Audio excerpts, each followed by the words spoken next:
Nearly 500,000 Oklahomans are in danger of getting shut out of voting in primary elections for the next 2 years. Thanks for joining us. I'm Nathan Thompson. And I'm Shay Razi. We told you yesterday on Fox 23 News at 5:30, the state election board says Republicans, Democrats, and Libertarians did not elect to allow independents to vote in their primaries.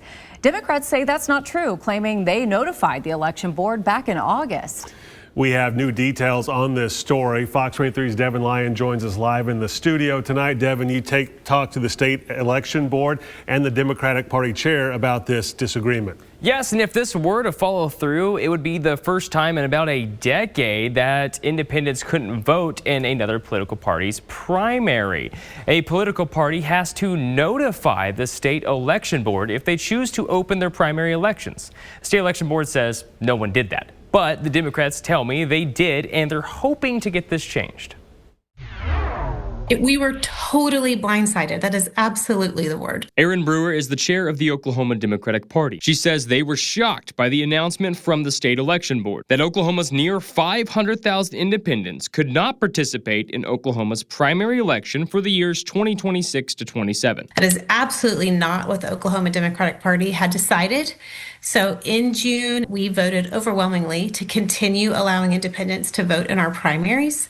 And then we notified the state election board in August. Here is what they claim was sent to the state election board. It's the minutes from their July meeting. At the end, highlighted the vote to open Democratic primaries to independent voters. Those conversations didn't have anything to do with independents voting in primaries, and to suggest otherwise, I don't think is accurately reflecting what those conversations were about. Paul Xerix is the secretary of Oklahoma's election board. He tells me the Democratic Party did not follow the proper method of notifying the election board to open their primaries. He says the minutes sent were part of a legal counsel request for another change. On October 30th, we sent a courtesy reminder to all three party chairs, reminding them that if they intended to allow independents to vote in their primary elections, then they needed to send a notice to the state election board secretary, who's me, between the dates of November 1st and November 30th. Here are those reminders sent by the Oklahoma election board to Oklahoma's parties. The Democrats say they never got this, and they claim they did notify the election board through that first document. Now both are pointing the finger at the other for a lack of communication. So the very act of them not sending notice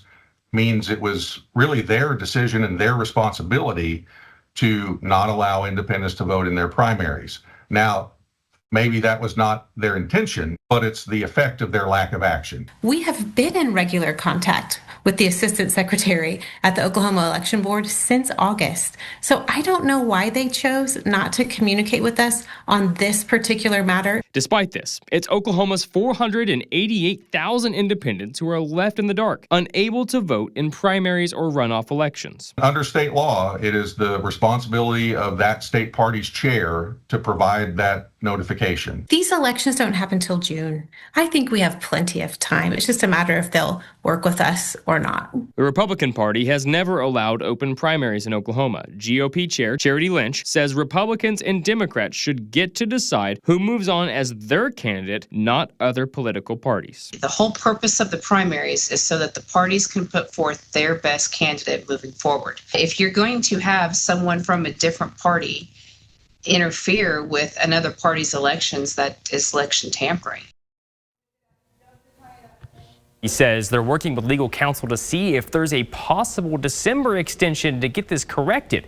In the meantime, what do independents think? They are impacted by this the most.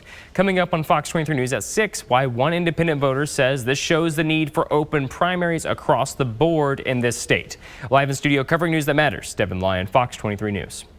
The election board secretary did tell us while independents are not able to vote in primaries or runoff elections based on where things stand right now, they can still vote in nonpartisan elections, state questions, and the general elections in November.